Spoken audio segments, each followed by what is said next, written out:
এই তোমাদের জন্য দুপুরে খাবার আছে জানো তো, সবাই বঙ্গতাজা খাইবা।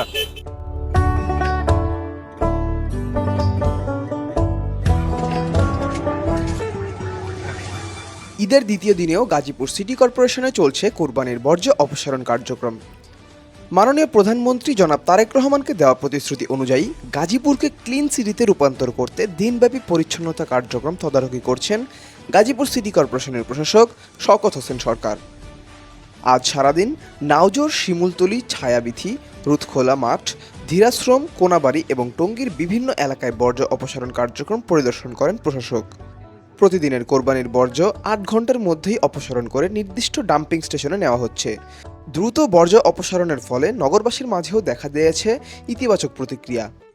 প্রশাসক জানান, প্রতিদিনের কোরবানির বর্জ্য দ্রুত অপসারণ করে গাজীপুরকে ময়লা ও দুর্গন্ধমুক্ত নগর হিসেবে গড়ে তোলাই আমাদের লক্ষ্য।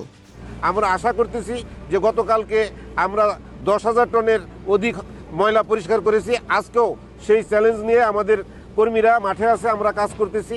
আজকে যত ময়লা আসবে সবগুলো আমরা 8 ঘন্টার মধ্যে পরিষ্কার করব এবং আগামীকালকেও আমরা এই ময়লা পরিষ্কার করব এবং ধারাবাহিকভাবে আমাদের যে সিটি কর্পোরেশন পরিচ্ছন্ন কর্মী আছে তারা কাজে নিয়োজিত ছিল, থাকবে ইনশাল্লাহ। পরিচ্ছন্ন কর্মীদের প্রতিদিন 2 বেলা খাবার ও সার্বিক খোঁজখবরও নিচ্ছেন প্রশাসক।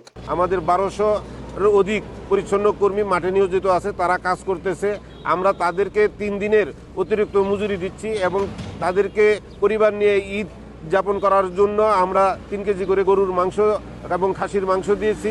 ঈদের বাড়তি বেতন, বোনাস, কোরবানির গোশত এবং খাবারের ব্যবস্থা পেয়ে পরিচ্ছন্ন কর্মীরাও সর্বোচ্চ আন্তরিকতা নিয়ে কাজ করে যাচ্ছেন।